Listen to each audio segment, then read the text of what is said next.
Hey fish heads, I'm Jason Hallaker and welcome to another episode of the Fishhead Chronicles. Today we're in Northern Virginia and we're going to be focusing on non-native species. Today we're going to be working on the snakehead population, and tomorrow we're going to do some non-native aquatic vegetation removal. It's going to be a very interesting couple of days, so stay with us. Alright, we're here at Doe Creek today. John, good to see you again. Last time we did this we were up in the mountains. Today we're in a little bit of a different setting today. We're in Northern Virginia in Mount Vernon of all places, and we're after snakeheads today. So tell us a little bit about what we're doing today. Well, today what we're doing, we're on the headwaters of Doe Creek. Route 1's just behind us. We're at George Washington's grist mill here near Mount Vernon. And we're doing a tote barge survey today, which is a big floating device we put in the water. We all wear chest waders. We're soaking wet now because we just got out. We're sweating, we're dirty, we're hot. We're out there dragging this boat, this barge with this equipment in it so we can shock fish. So this is an upper watershed survey, electrofishing survey, just like we do with the boats or the backpack, but this is for a stream. It's a medium-sized stream. The backpack would not work, but we can't get the boat in here. So we're doing an inventory, primarily looking for snakeheads today. Okay.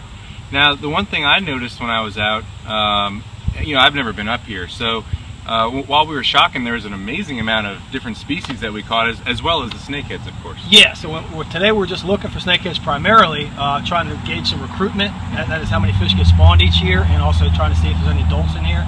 But what we did see today, not only were some snakeheads, where we saw hydrilla, we found snakeheads. Right here we didn't have hydrilla, so we didn't see snakeheads. But there's an incredible diversity of species up here. We have all the native species, like the white sucker we saw, the gizzard shad, species that have been here for eons. And then we've got this whole group of species that are beneficial naturalized species, like the channel catfish, the largemouth bass. And then we've got all these other species we see that are sort of, some people might say invasive, non-native, less beneficial, if you want to call it that, like the wild goldfish. Yeah.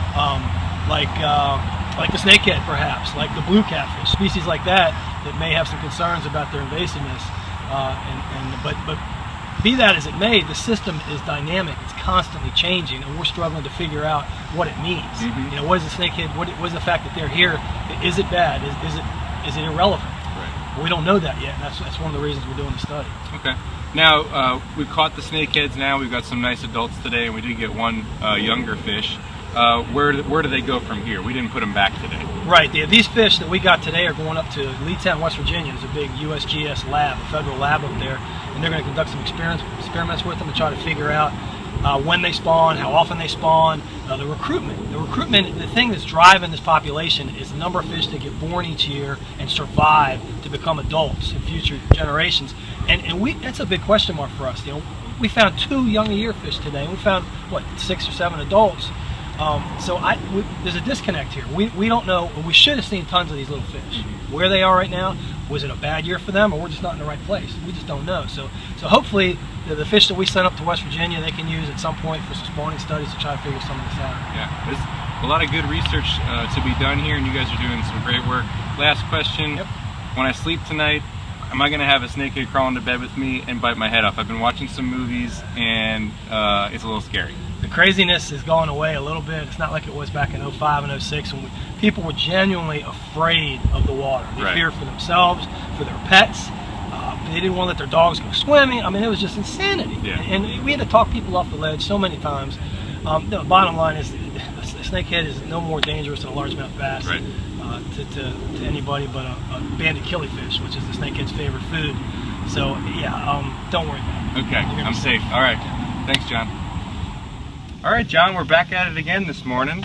Yesterday was some snakehead work. Today we're going to do some aquatic vegetation removal. Tell us a little bit about that.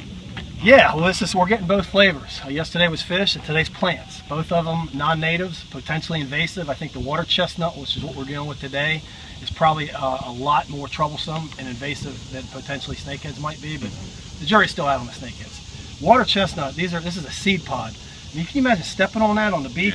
Yeah. We just cleaned up, and the damn things are still out here. They're prevalent. They come off the plants as we harvested them. We found about a half-acre spot of water chestnut here when we were doing some fish surveys just a few weeks ago, and recognized the chance now to get this invasive plant out before it has spread.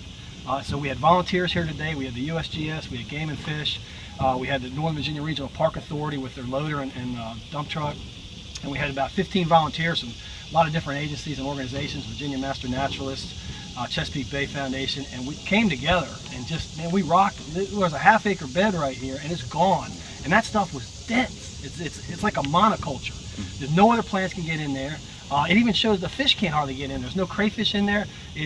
Everything is out of there, and we got it. Hopefully we nipped it. We'll have to come back maybe next year because we didn't get every one of these little things. Right. And some of them are going to germinate and sprout. But for, today we hopefully nipped its potential for this plant to really take over. Water chestnut historically could just take over this whole bay and shut it down. Right.